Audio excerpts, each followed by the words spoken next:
गौरांगी राधे वृंदावनेश्वरी वृषभानुसुते देवी प्रणमामि हरिप्रिये वाञ्छाकल्पतरुभ्यश्च कृपा सिन्धुभ्य एव च पतितानां पावनेभ्यो वैष्णवेभ्यो नमो नमः।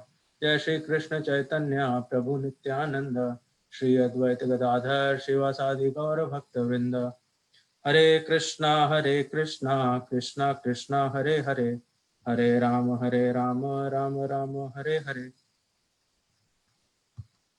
Hare Krishna everyone. So let me share my screen.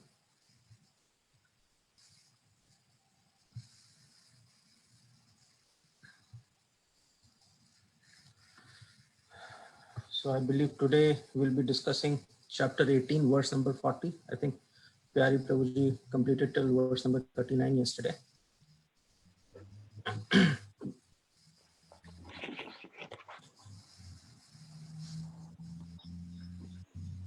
Is everyone able to see my screen? Yes. Yes, Prabhuji. Okay. So I'll start reading out the verse and you all can follow. न तदस्ति पृथ्व्यां वा न तदस्ति पृथिव्यां वा दिवि देवेषु वा पुनः दिवि देवेषु वा पुनः तत्त्वं प्रकृति जैर्मुक्तं तत्त्वं प्रकृति जैर्मुक्तं यद् एभिः स्यात् त्रिभिर्गुणैः यद् एभिः स्यात् त्रिभिर्गुणैः न तदस्ति पृथिव्यां वा न तदस्ति पृथिव्यां वा दिवि देवेषु वा पुनः दिवि देवेषु वा पुनः सत्त्वं प्रकृति जैर्मुक्तं तत्त्वं प्रकृति जैर्मुक्तं यद् एभिः स्यात् त्रिभिर्गुणैः यद् एभिः स्यात् त्रिभिर्गुणैः न तद् अस्ति पृथिव्यां वा न तदस्ति पृथिव्यां वा दिवि देवेषु वा पुनः दिवि देवेषु वा पुनः सत्त्वं प्रकृति जैर्मुक्तं स्वत्वं प्रकृति जैर्मुक्तं यद् एभिः स्यात् त्रिभिर्गुणैः यद् एभिः स्यात् त्रिभिर्गुणैः न तदस्ति पृथिव्यां वा न तदस्ति पृथिव्यां वा दिवि द्वेषु वा पुनः दिवि देवेषु वा पुनः सत्त्वं प्रकृति जैर्मुक्तं सत्त्वं प्रकृति जैर्मुक्तं यद् एभिः स्यात् त्रिभिर्गुणैः यद् एभिः स्यात् त्रिभिर्गुणः न तदस्ति पृथिव्यां वा न तदस्ति तदस्ति पृथिव्यां वा दिवि देवेषु वा पुनः दिवि देवेषु वा पुनः सत्त्वं प्रकृति जैर्मुक्तं सत्त्वं प्रकृति जैर्मुक्तं यद् एभिः स्यात् त्रिभिर्गुणैः यद् यद् एभिः स्यात् त्रिभिर्गुणैः न तद् अस्ति पृथिव्यां वा न तदस्ति पृथिव्यां वा दिवि देवेषु वा पुनः दिवि देवेषु वा पुनः सत्त्वं प्रकृति जैर्मुक्तं सत्त्वं प्रकृति जैर्मुक्तं यद् एभिः स्यात् त्रिभिर्गुणः यद् एभिः स्यात् त्रिभिर्गुणैः न तदस्ति पृथिव्यां वा न तदस्ति पृथिव्यां वा दिवि देवेषु वा पुनः दिवि देवेषु वा पुनः सत्त्वं प्रकृति जैर्मुक्तं सत्त्वं प्रकृति जैर्मुक्तं यद् एभिः स्यात् त्रिभिर्गुणैः यद् एभिः स्यात् त्रिभिर्गुणैः Translation: No. not, not, not, tat, tat, tat, that, that, that, asti, asti, asti, there is, there there is, is there, prithivyam, Prithibhyam Prithibhyam, on the earth, on on the the earth, on earth, the va, va, Va va, or or or divi, Devi, Divi, divi, in the higher planetary system, in in the the higher higher the higher planetary planetary system, system, deveshu, Deveshu, Deveshu, elevation, amongst the demigods, amongst the amongst the demigods, demigods, va, va, Va va, or or or or punaha, Punaha, Punaha, punaha, again, again, again, again, sattvam, Tattvam, Tatvam, tattva, existence, existence, existence, existence, prakriti jay, Prakriti Prakriti Jai, Jai, prakriti, jai, born of material nature, born born of of born of material material material nature, nature, nature, muktam, Muktam, Muktam, mukta, liberated, liberated, liberated, liberated, yat, Yat, Yet, yet, that, that, that, that, abhi, Abhi, Abhi, abhi, from the influence of these, from the from the from the influence of influence influence these, of these, syat, Yat, Sayat, that, is, is, is, tribhi, Tribhi, Trivi, three, Tri, Three, gunai, Gunai, Gunai, modes of material nature. modes modes of of material material nature. nature. Translation and purport by His Divine Grace A.C. Bhaktivedanta Swami Srila Prabhupada. Srila Prabhupada ki jai. There is no being existing either here or among the demigods in the higher planetary systems, which is freed from these three modes born of material nature. Purport. The Lord here summarizes the total influence of the three modes of material nature all over the universe. Perhaps one of the shortest purports, but basically summarizes it beautifully. That Lord here is summarizing the total influence of the three modes of material nature all over the universe. Namo Vishnu Padaya Krishna Pristhaya Bhutale Srimate Bhakti Vedanta Swami Niti Namine Namaste Saraswati Deve Gauravani Pracharine Nirushesha Shunyavadi Paschadya Shatarine. Okay, I'll repeat the translation once again. There is no being existing either here or among the demigods in the higher planetary systems, which is freed from these three modes born of material nature. And as Prabhupada here is very succinctly sort of summarizing, right? So this essentially indicates the complete dominance of these three modes of material nature, right? So anyone who is within the material universe, whether it be demigods, right from an ant up to Brahma, right? No one can avoid the influence of these three modes of material nature, right? In fact, these three modes are the very constituents of material nature, right? Or the apparatus within which the living entity is, right? All of them are operating, right? And Krishna, and in fact, this is one of the primary subject matters of Bhagavad Gita, right? Maya, or Krishna's material energy, right? And how these three modes sort of constitute that material energy. So Krishna is saying, Prakrite Kriyamanani, Gunay Karmani Sarvasha, Ahankar Vimuratma, Kartaham iti manyate.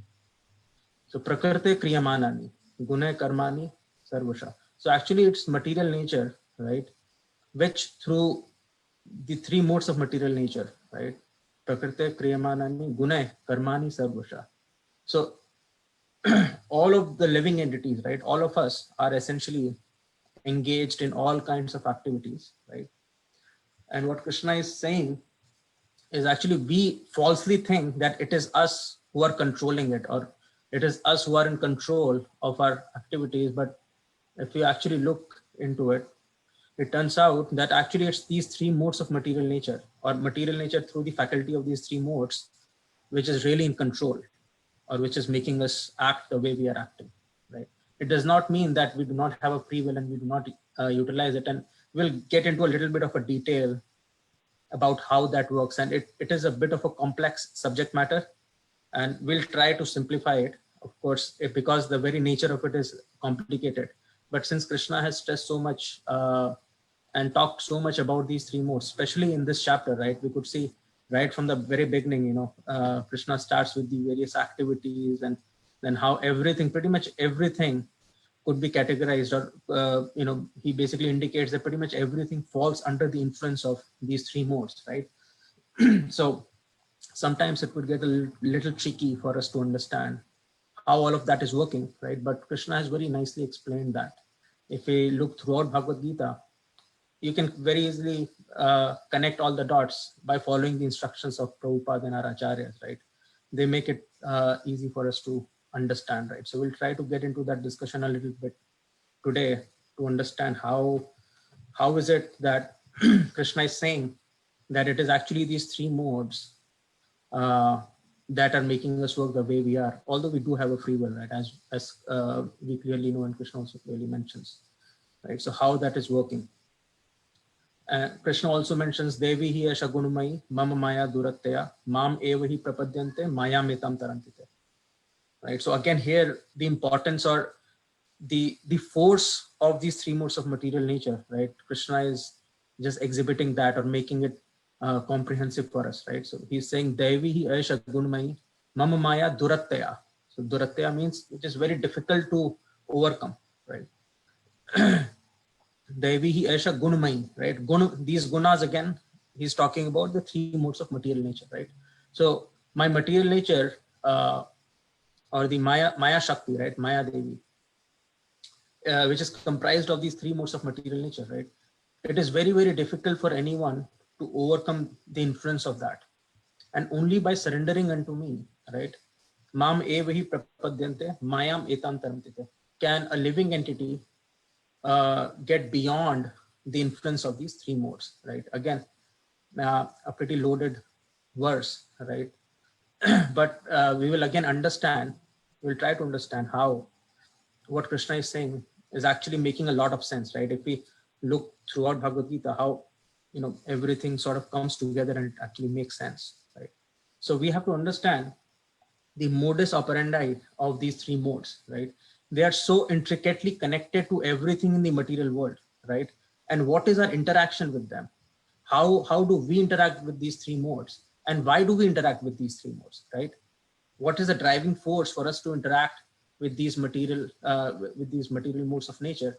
And then how did we come into the influence of these three modes of material nature, right? Because in the absolute reality, these three modes do not really exist, right? But it does not mean that there is no apparatus for us to operate in, right?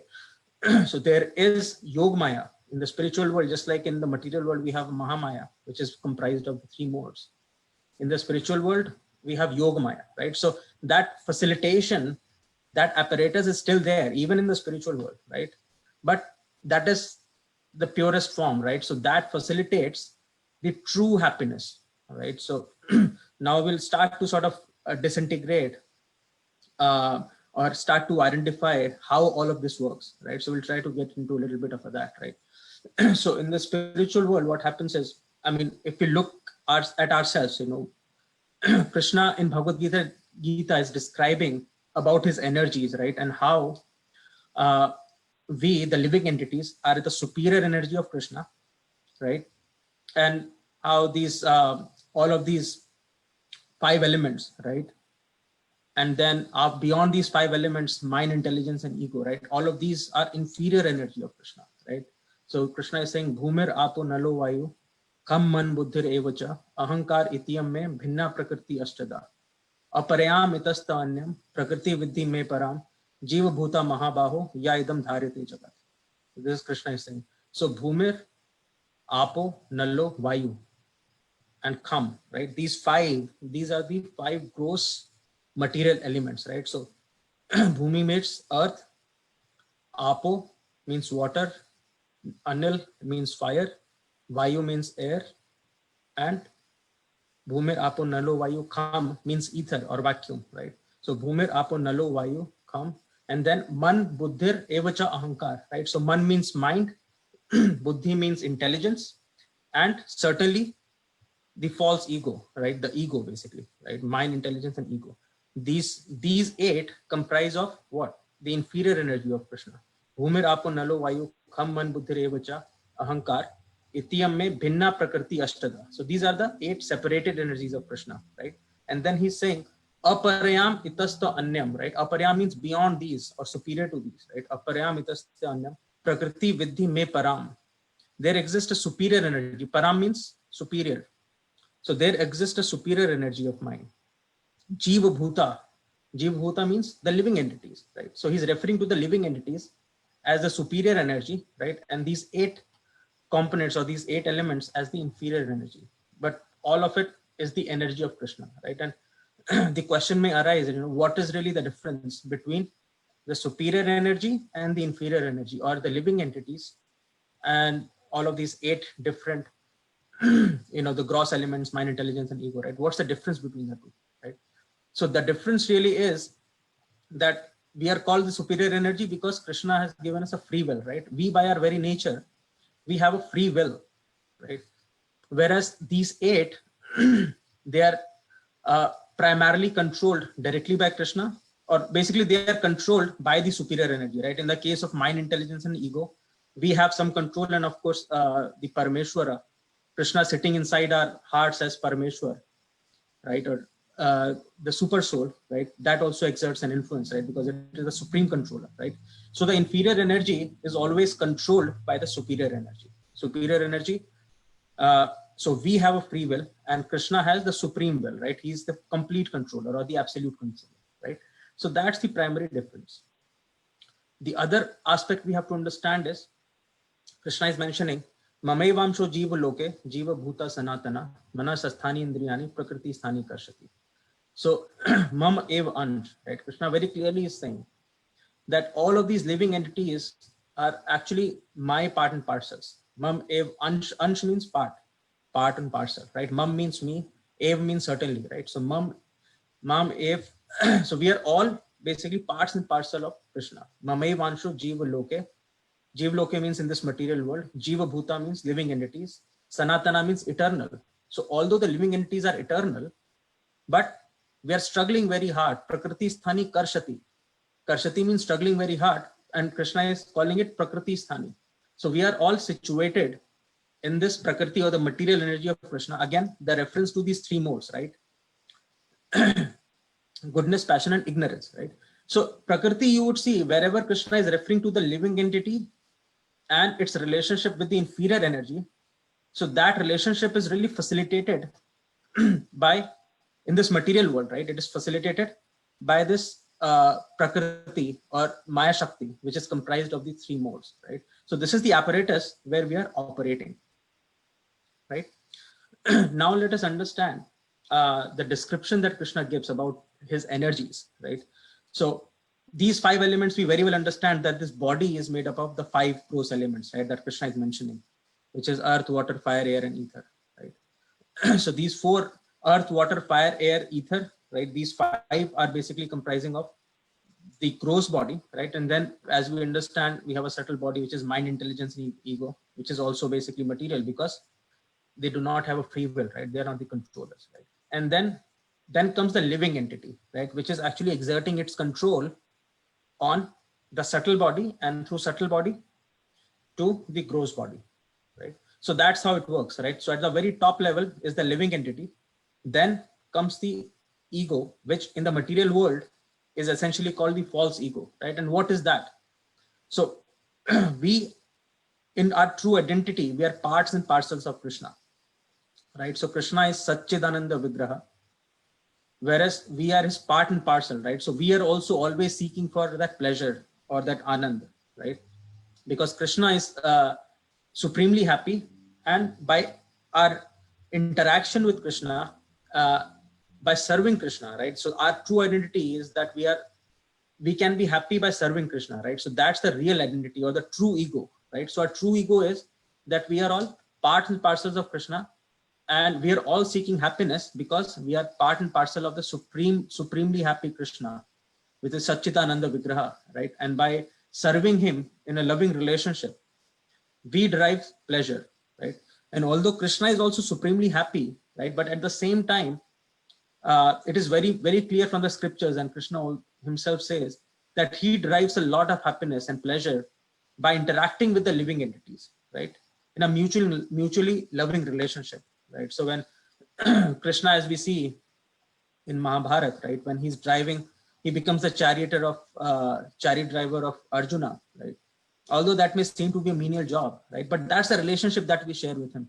It is not that mundane. We should not understand the word servant in its mundane meaning, the way we understand it in this material world. Servant doesn't really mean that. Servant essentially means that we have to understand that the supreme controller is Krishna, right? And that's why we say that we are serving him, right? But the pleasure is obtained on both the sides, right? So when we interact with him in that relationship, it's not that we are doing it just because it will make Krishna happy, but by making him happy, we will automatically be satisfied, right? And Prabhupada gives the example that just like a hand, right? When a hand feeds the stomach, when it puts the food inside the stomach, it does not think, oh, I'm serving stomach because only stomach will be happy and I won't gain anything out of it, right? But by serving stomach, the hand will automatically be satisfied, right? Because that's his constitutional position, right?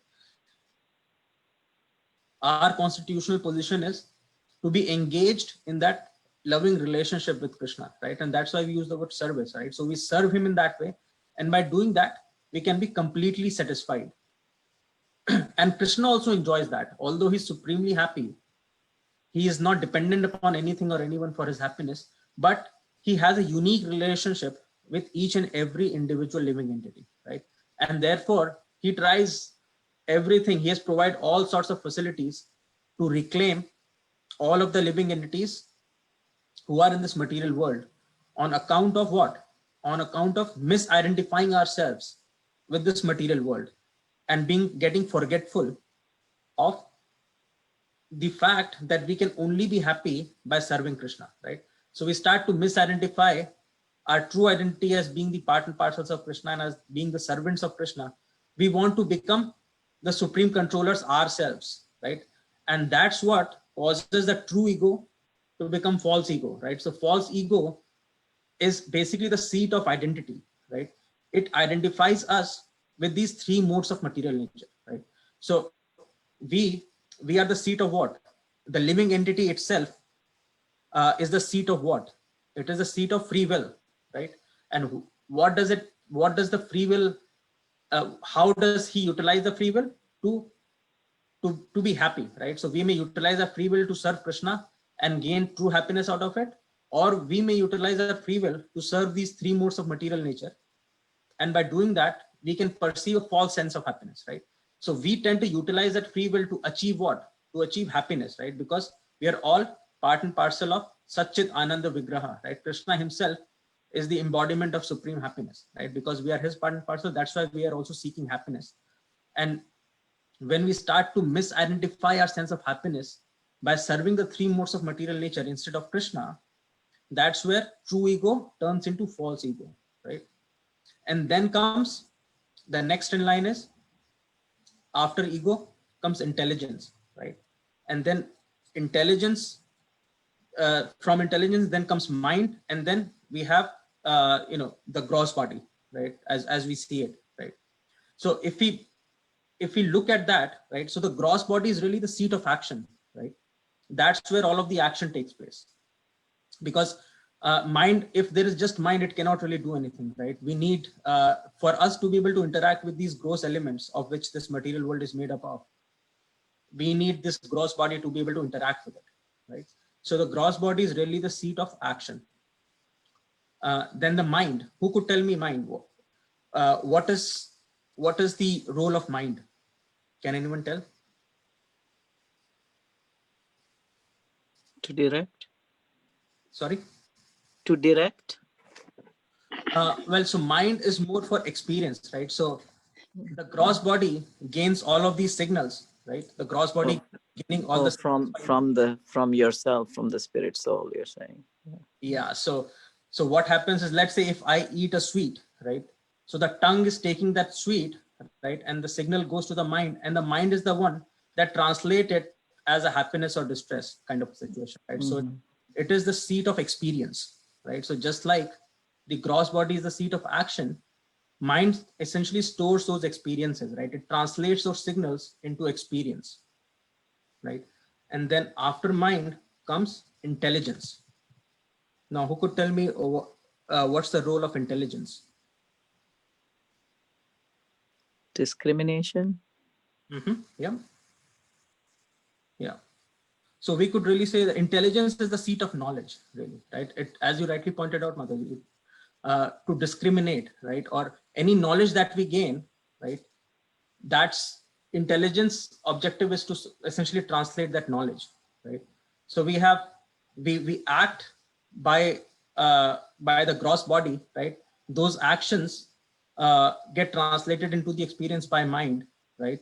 And then intelligence is the seat of knowledge, which essentially it sees or thinks, it is always thinking about whether this is in my short-term interest or the long-term interest, right? So if we let's try to simplify it by using an example, right? So let's say there is a person, right, who is in a distressed kind of a situation, right? And he is seeking help. Now, this person comes, he looks at this person who is in distress, right? And instead of helping him, he tends to, it seems outwardly that he's trying to help him, but what he actually does is that he exploits him for his own personal benefit, right? So, he dupes him, he takes him somewhere and steals money from him, right? So actually he gives him more distress, right? So in this case, what is happening is he's acting from his outwardly senses, right? From the gross body. And then whatever actions he's doing, right? That's stealing money. And from that money, he'll buy some kind of a stuff, right? So that translation that it is a happiness is happening by mind. And then intelligence's role is whatever knowledge he has gained, right? So he may have understood that if I steal him and the police catches me, the implication will be I will be put into jail, right? And that will cause misery in the long term. But in the short term, because I'm gaining money from this person by acting in this way, it is giving me happiness, right? So the intelligence is able to discriminate between this situation, right? So it essentially can guide the mind to not steal that person, because although it is giving me happiness in the short term, but actually in the long term it could be painful, right? So it will cause me more misery, right? So intelligence essentially does that, the act of discrimination by translating knowledge, right?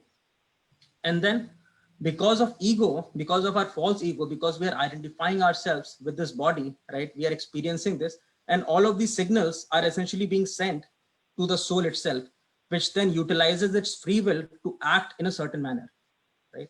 So in this case, the act of stealing the money is done by the gross material body, right? And then the experience itself, the sense that this money can buy me happiness, right? That sense that it can buy me so many objects of sense gratification that will interact with these things, that is done by the mind. And the idea that if I steal today and I get caught, I will be put into jail, so I should not do it, right? So that idea, that discrimination is done by intelligence, right?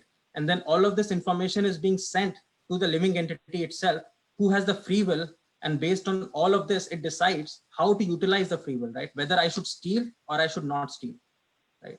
So that's how that process is working. Make sense? Mm-hmm. And then comes the roles of the three modes, right? As Krishna is describing in Bhagavad Gita, at every stage, right? Whether it be the actions, the mind, the intelligence, all of these are acting in the three modes of material nature, right? So if a person who is in the mode of goodness, right? What he will do if he's put into same kind of a situation, right? He would think, oh, I should not. He would not really experience happiness by giving that person distress or by stealing money from him. In fact, what he would do is he would try to help that person, and by helping him, he will feel happiness. Whereas a person who is in mode of passion, right? It would depend, right? If he has something important that he has to do, right? For example, if a person is going into an important meeting, right? Although he sees this person, that this person is in a state of misery, right?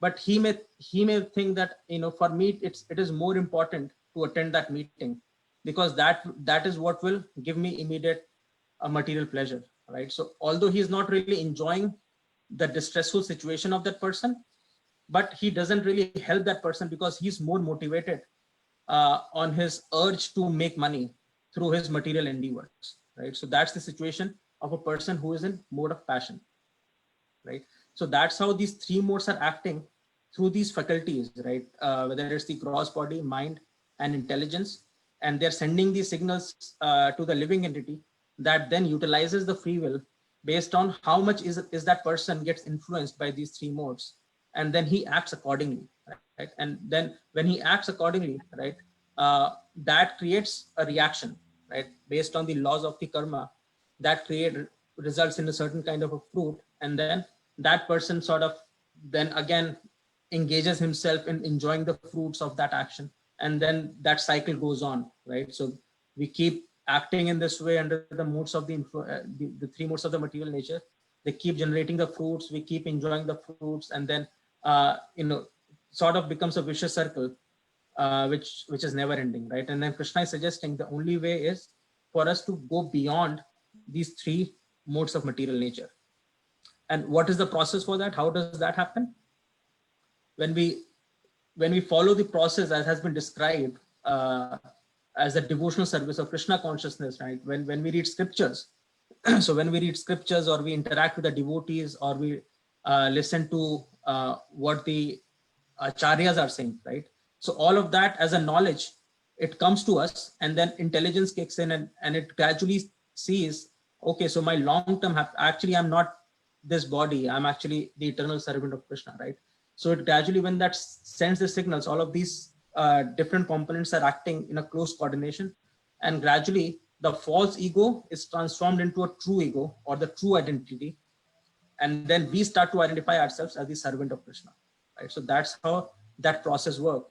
And the intelligence is most prominent when we are in this human form of life, basically, right? So that's why we see in the lower forms of lives as animals, intelligence isn't really that sharp, right? So it is not really able to understand or essentially translate that knowledge, really, right? So it doesn't really work that way. All it does is it is essentially a bhog yoni, right? So it is simply helping to translate those experiences, and then not really able to discriminate, or it only is able to utilize the knowledge that will give him immediate sense gratification to an animal, right? Based on his propensities from previous lives.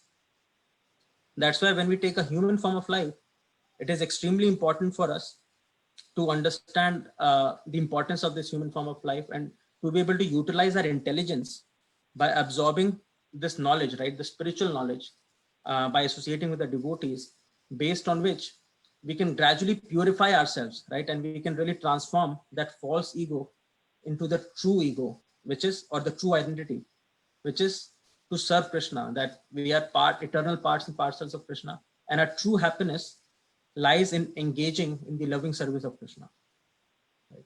So that's how that process works.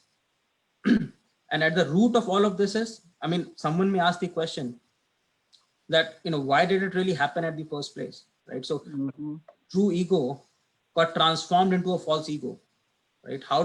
What's really that, right? So that really happens because we think we want to become the supreme controllers, right? Because what really matters to us is happiness. We just want to be happy, right? Because we are part and parcel of Satchidanand, right? We are part and parcel of the one who's supremely happy. But instead of understanding that our happiness lies in serving Krishna, we start to think that actually happiness comes because Krishna is the supreme controller. Because Krishna is the supreme controller, and if I become the supreme controller, I will be happy, right? So that sort of, you can call it a virus, right? So that kind of a disease or a virus enters into us, and that transforms that true ego into the false ego, and we start to think that we need to become the supreme controllers for us to be happy. But how does it split into the three gunas, though? Sorry, the ego itself, I mean? Yeah, when you fall down, you said, that virus brings us down. but how does it split into the three gunas, you know? Yes. Yep. That's a good question, Mataji, right? So we have to understand that the three gunas are really the apparatus, or the role of these three gunas, it is to facilitate, right? So we have to understand, it's a very important point for us to understand, right? For us to be able to experience, it needs to be facilitated by an apparatus. In the case of the spiritual world, that apparatus is Yogamaya. In the case of the material world, that apparatus is called Mahamaya. Because we ourselves are so insignificant that without the help of Krishna, or without Krishna facilitating these experiences through Yogamaya in the spiritual world and Mahamaya in the material world, we cannot even experience that false happiness in the material world and the true happiness in the spiritual world, right? So these three modes are really sort of, you can consider them like an apparatus that Krishna has provided in the material world for us to enjoy that false sense of happiness, right? Does that make sense? No, it doesn't, because the way I'm asking is like when you fall down, do you really fall initially into the mode of goodness and then it deteriorates because of your contamination into the material world? It deteriorates into passion and ignorance, perhaps, because you're in the contaminated world now, you know? Okay, yeah, I understood your question now. So that when a living entity, the first position that a living entity gets in the material world is that of Brahma, which is really in the mode of goodness, which is predominant, it not all the time, right? So we have to understand that a living entity is at any point of time, no one is in a completely pure form of goodness. Oh, I see. But there is always some, because even in the case of Brahma, we see, right? For creation, he needs to be in the mode of passion. Right. So at any given time, we may have different degrees of mode of goodness, passion, and ignorance, right? At some point, but the mode of goodness predominates, so to speak. Exactly, right? So in the case of, for example, demigods, right? They are more in the mode of goodness than, say, in the case of the demons, right? So demons are predominantly in the mode of ignorance, and demigods are more in the mode of goodness. But it doesn't really mean that all of the demigods at all of the time are always in the mode of goodness, right? So they will always have some degrees of mode of passion and ignorance in them as well. But most of the time and predominantly, they are in mode of goodness. So the moment you fall down, you come into contact with all these three modes, basically. Exactly. Because if we do not come in the influence of these three modes, there is no way for us to experience, right? These three modes is what are causing us to experience that false sense of happiness, right? So we are actually serving. That's why it is said that we are actually serving these three modes, although we foolishly think that we are the controllers. And that's what Krishna is saying in this verse, right?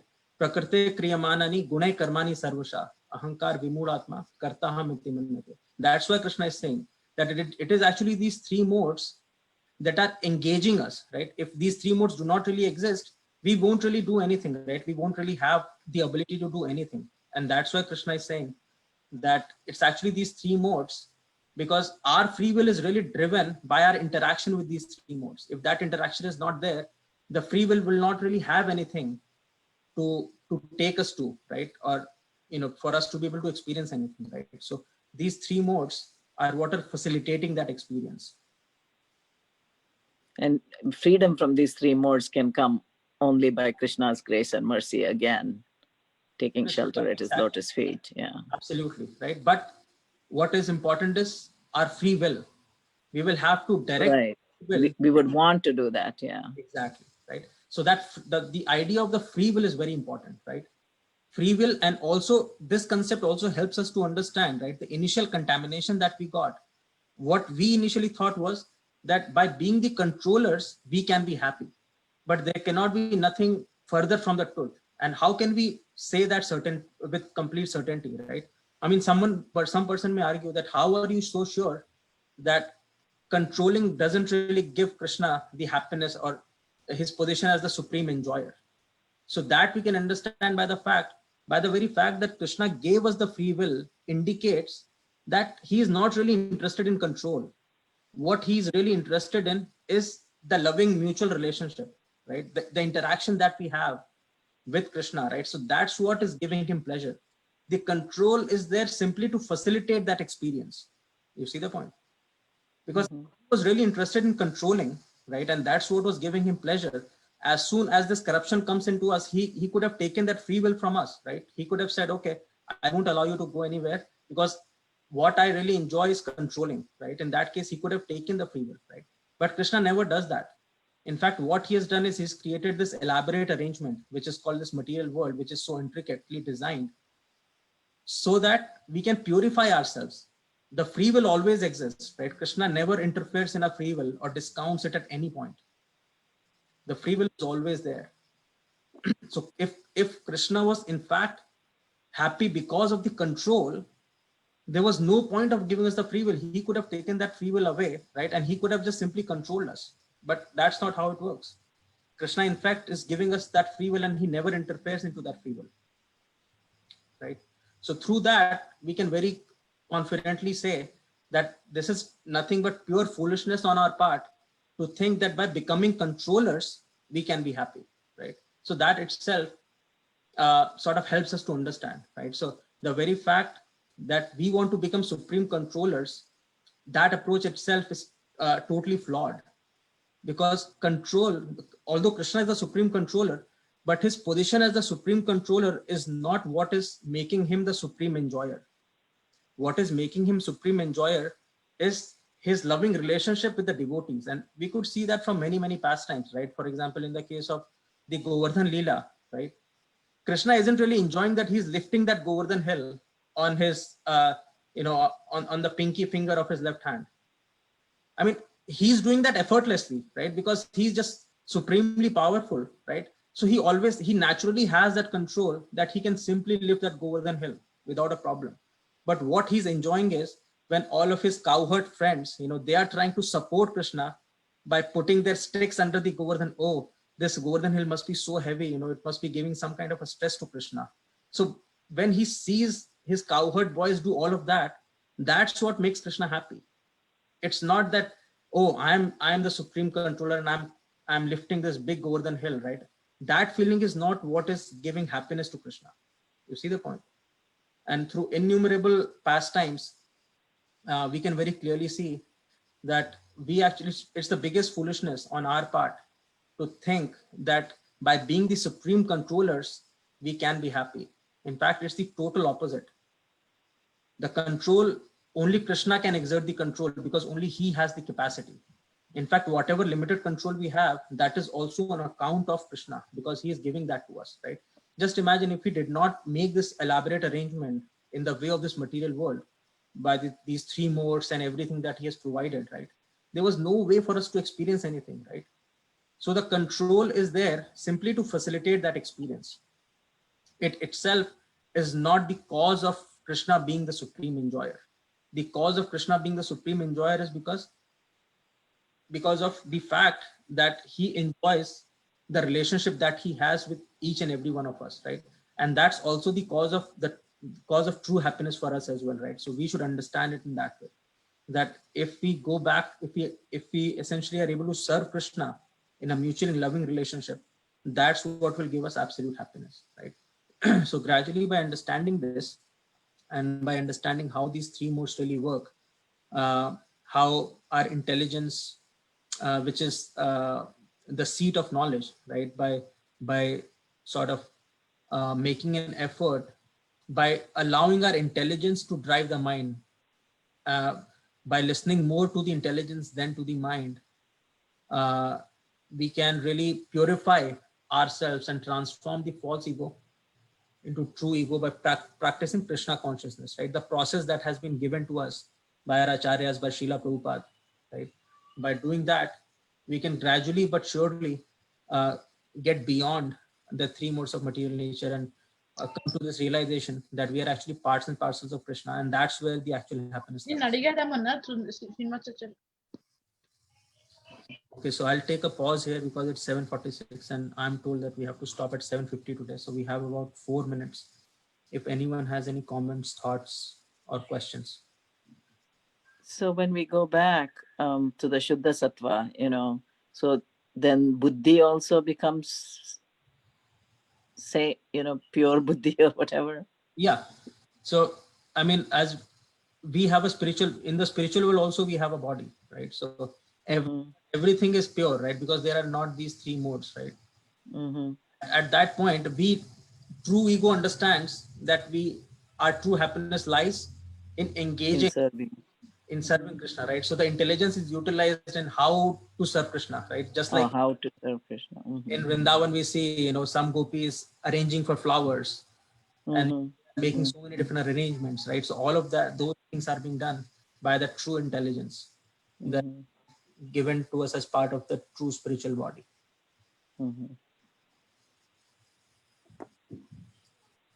That makes sense. Thank you.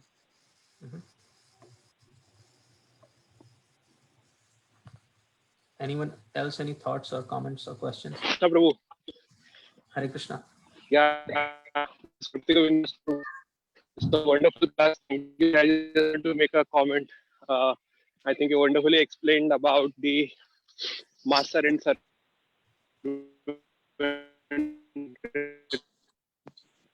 Is it me or can you hear Ganpati Govind clearly?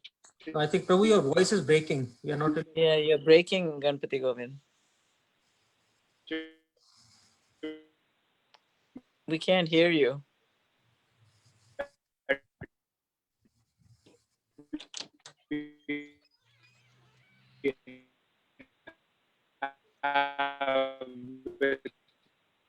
We can't hear you at all. We are not.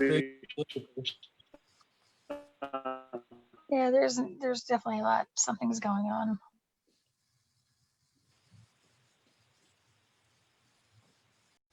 Yeah. You're very unclear, yeah. I think we've lost you. Yeah, sorry, bro. I think you can continue. I don't think my signals are proper. So now actually it got just a little better. You can. Yeah. Oh, I was saying that you mentioned about how the servant relationship that we have with Krishna is not the same as what is there in the material world. And that's actually very true. Prabhupada explains that very concisely and precisely in one of the purports of Srimad Bhagavatam, where he writes that in this material world, the servant and master relationship that we have, there both the servant and the master wants to exploit each other. The servant wants to get more and more money by giving less and less of service. On the other hand, master wants to pay less and less money and get more and more service. But with Krishna, it's not like that. He uses the word congenial. He says that the relationship that we have with Krishna is the most congenial form of master-servant relationship, where both the master and servant are trying to give pleasure to each other. So that's a very wonderful explanation that is given by Srila Prabhupada in the Srimad Bhagavatam. And I like the way that you said if Krishna wanted to really dominate us, he would not give us the free will. That's a good point too.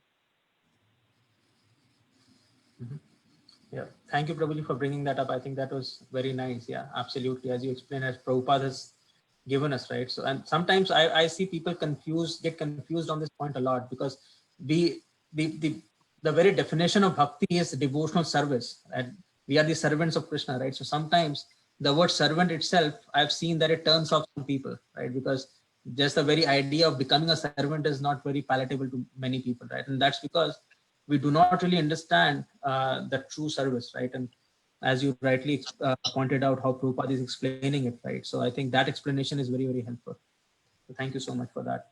And Srila Prabhupada once said, can we see God or something? Somebody asks him, and he says, what about seeing God? We can control God, something he says, like Mother Yashoda, and Srimati Radharani. Yeah. Forget about seeing God, we can control God, he says. Yeah, exactly. So much. I think we have something at 7:50, right?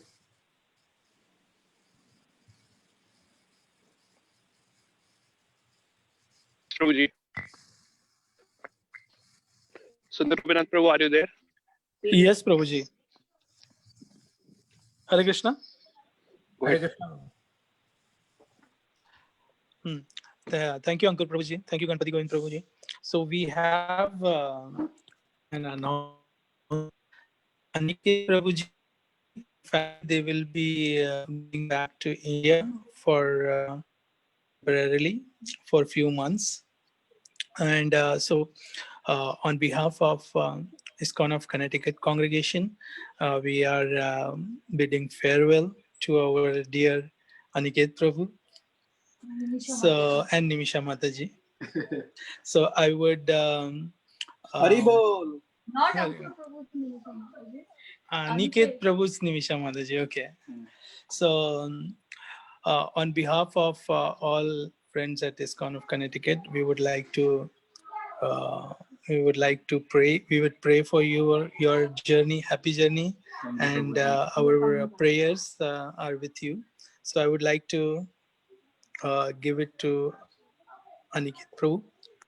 Prabhu, can you see? Yes, Prabhuji. Thank you, Prabhuji. And thank you, everyone. I'm not in the right place right now because so much packing is going on. But thank you, all of you, devotee and association. I have learned a lot. I will keep doing this. I will try to attend as much as possible. Your voice is breaking. Yeah, we're losing them. The internet's down or going low. Yeah, Reception is not good. yeah. Let me change it. Yeah, it's better now.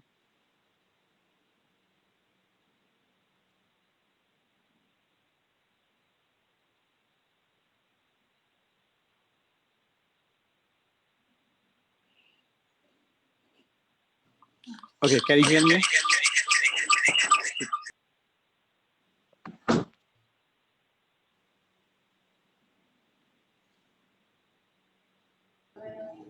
Yeah. No, off your camera and then just speak. That will probably save some bandwidth. So that's all, Prabhuji. I don't have much to add here, but thanks for your and thank you so much, Pyare Prabhuji and Jiva Mataji, for letting me the part of this association and this group. And I would like to have your blessing for all the time. And I would like to come back soon. I will try my best. That's and I would like to pray to come back to Northeast itself, either in Connecticut or New York region, so that I'll be in touch with. And I talked to Pyare Prabhuji a few weeks before also. So I think he blessed me, and Jiva Mataji also blessed me. So probably I'll be back here only. That's all from my side. And thank you. Hare Krishna. Hare Krishna, we will miss your good questions, Prabhu. Yeah, I'll be touching Mataji. Definitely, I'll be in touch, and I'll be keep attending those calls. So you still have to suffer my all questions. I can say that. I'm not going to the questions unless I'm satisfied. I'll be keep asking these questions. So I will not disappoint you on that front. This is Ragasindras. I just wanted to say one thing that Aniket Prabhu started joining the Nursing 8:30 calls, which is where we recite the Narshinga prayers. So it was just like 2 months ago, he started joining, and then whenever he was getting time, he memorized all the Narshinga Kavacha now. He knows the entire Narshinga Kavacha within like last couple of months. That was very inspiring. And then there's one more thing that I would like to add is that he joins every day at 8:15 the Bhagavad Gita memorization call. It's just like 15 minutes call where we take one verse and then we recite that like 5 times for 3 days. So Aniket Prabhu has been doing it. And then what he does is every sloka that so far we recite in the call, he has memorized it along with the meaning. So like these are the two things that I mean, there's so many other things, like he did so much service for the Rath Yatra, like basically was blowing up all the entire parking lot, and like he came on time. He was like, on the sun for three hours continuously. Like he has a service attitude also. So thank you so much, Aniket Prabhu, for all your wonderful service, your association. It was nothing, Prabhuji. It was my pleasure that I was like, I'm feeling opportunities, like I got that opportunity to serve Krishna and all of you. And thanks for you for pulling me in this. And because I know that you are the one who pulled me initially, and then luckily I got blessing of Sundar Prabhuji being in my neighborhood, and from you are keep pulling me in the different calls.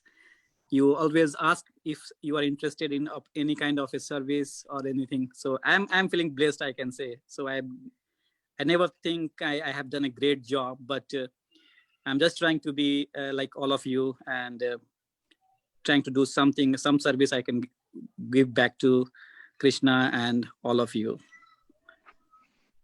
Hare Krishna, Aniket Prabhu. This is Hare Krishna, Prabhuji. Rasraj Dash. So, yeah, thank you for all your association. I mean, I know we interacted very less, but I know whenever you join classes and any classes, your presence of mind or the questions, the way you ask, that's always encouraging everyone to, think and talk, answer those questions. So yeah, I mean, definitely we'll pray for your good luck, and yeah, Thank come you, back Prabhuji. soon. Yeah. Thank you, Prabhuji. Thank you for blessings. Thank you. Rasraj Prabhu, Mataji is from Orissa, so say something to her in Orissa, so she will feel like, the people from her state is saying something to her. Okay, yeah, I can speak Odia, but what happens to others, rest all people? No, Prabhuji, only for Okay. Nimisha Mataji, just to Okay. We don't mind hearing. ठीक अछि माताजी, तमे जल्दी माने एठी Connecticut को आसी जाओ त आउ थरे टेम्पल को आसीबो, समस्तଙ୍କ सहित एसोसिएशन बढेइबो, आमे समस्त प्रार्थना करिवु भगवान श्री कृष्ण को, जा द्वारा कि आपण सब भलो हबो हाउ रिटर्न हेइ जिवो। धन्यवाद प्रभुजी, धन्यवाद प्रभुजी आशीर्वाद पाई। मु निश्चय चेष्टा करिबी कि मु भी टच रे रहिबी, ले मु जाननी केते करि परिबी, ले मु चेष्टा जरूर करिबी कि रहिबा पई टच रे। ठीक अछि माताजी, डेफिनेटली। धन्यवाद। धन्यवाद। हरे कृष्ण। हरे Krishna. Rasraj Prabhu, translate what Mataji says. Mataji told that, okay, she will keep in touch with all the devotees via Zoom. So, and they will try to come back this place. Okay, thank God. Thanks for translating, Prabhuji. I was thinking she is complaining about me. It was very nice, Rasraj Prabhu, to hear you speaking Oriya. Very sweet. Very sweet. Hare Krishna. Hare Krishna. Thank you, Mataji. I mean, whatever Aniket Prabhu has done, that goes to his wife also, because she let him attend all the programs on Zoom. Yes. Yes, Mataji, I want to share something about the Nimisha Mataji. So, Nimisha Mataji recently started joining Krishna book reading every day. We used to do, but Nimisha Mataji joined in the middle, and she's so sincere. Every day she joins. We read only in the weekdays, and she joins on time. She waits for others, and she has a lot of patience too. And I never heard in the calls any kind of a noise or something because kids she has in the house, but she is so quiet, and she is so potent to read that Krishna book. And she has, normally after reading, we summarizes and everybody shares their realizations, and her realizations are very, very good, and a new point she brings, and she is so inquisitive too. So she joined today also the call. I'm really wondering how Mataji's interest towards reading Srila Prabhupada books. So praying that we will get back their association again. Thank you, Thank you, Nimisha Mataji. We Mataji. are going to Thank miss you, your Mataji. association. Thank you. I have had the opportunity to meet Aniket Prabhu in person couple of times. Sundar Gopinath Prabhu brought him to my home couple of times. And I could say that Aniket Prabhu is like, as Prabhupada says, simple living and high thinking. He's like a personification of that. Very simple, down to earth person, but at the same time, he's very, his thinking is very, very good. And I also had some opportunity to meet with him at the temple during different services. So he is very much into service also. So thank you, Aniket Prabhu. We're going to miss. Thank you, Ganpati Prabhuji. Yeah, definitely. I'll be in touch. I will try my best to keep. Sorry? No, video is not happening. Yeah. And I will consider your advice also about Sundar Prabhuji. I'm working on that. Yeah, just be careful with him, Prabhu. Yeah, I'm just trying my best. That's why Krishna is asking me to go away for some time. Right. Thank you, Prabhuji. Hare Krishna. Is anyone? Hare Krishna. Madhuri Kishori here, Prabhuji. Hare Krishna. Yeah, I'm going to miss my friend. The friend from Jagannathji's place, from Odisha. And because she's from Odisha, she knows so much of Jagannathji, and she's really into the Jagannathji Seva. I think that is why Aniket Prabhuji has got this pressure from Jagannathji to join him in the Seva.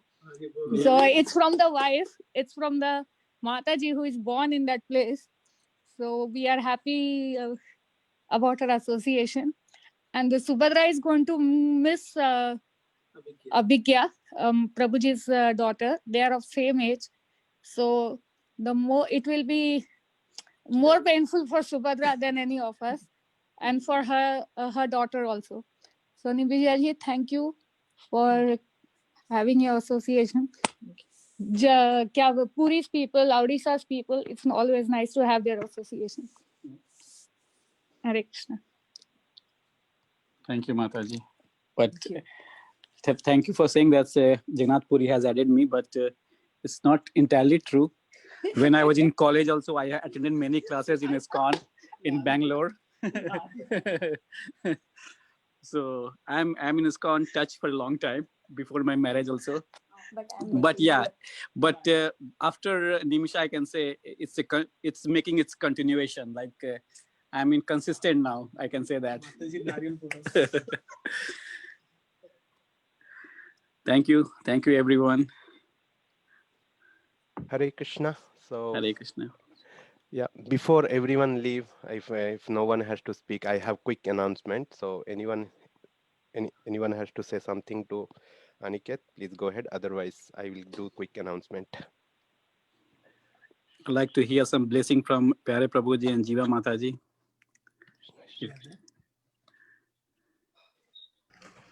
Sorry, my husband was on a phone call. I just joined. I heard Aniket is going back to India. We did say our farewells before, but we will miss you, and we really appreciate your joining our Connecticut congregation, being a member. You're part of our family now, and please do keep in touch, and we'll be waiting for your return. Your Mataji. Yes, please keep in touch. And thank you so much. We really appreciate your association and your, like everyone mentioned, your wonderful service attitude. Thank you, Mataji. If there's we can It's my pleasure. Yeah, thank you. Hare Krishna. So which place you are going, Prabhu? Right now, I'm going to my hometown in Bihar because right now nobody is working from. My work location is Bangalore. Okay. But I have to go to my hometown because Accenture office is closed right now. Okay, all right. Aniket, you keep sending your donations. That way we won't forget you when your name is announced. Oh, sure. Sure. Yeah. So that's why I came here. But it will be in Indian rupees, Prabhuji, this time. No, Prabhuji, Sundar Gopinath Prabhu is here to take his credit card. Yeah. Sundar Gopinath Prabhu can convert it into dollars. That's why. Yes. And whatever remaining amount, Sundar Gopinath will pay on your behalf. Thank you, Prabhuji. Thank you for. I have a big friend list to support. Thank you, Prabhuji. Thank you very much, Aniket. Thank you much. Yeah, Raspat Prabhuji, you want to say something? Yes, thank you, everyone. So just quick announcement. So as all of you know, from 30th, we have a Kartik month. It's starting. So as we did chanting in the Chaurashtakam, I mean in Adhik Mas. So for Kartik Mas also, entire 1 month we will be chanting Damodara Ashtakam every day, 6:45 to 7 before our Bhagavad Gita class starts. So please join if you are available. And similarly, same way you give association for this chanting. Hare Krishna. Hare Krishna, Prabhuji. That's all. Yeah. Thank you, everyone.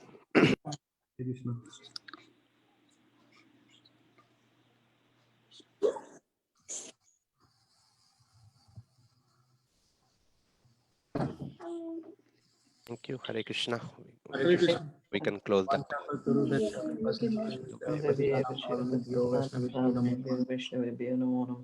अनंत कोटि वैष्णव Jai. Hare Krishna. हरे Krishna Hare Krishna.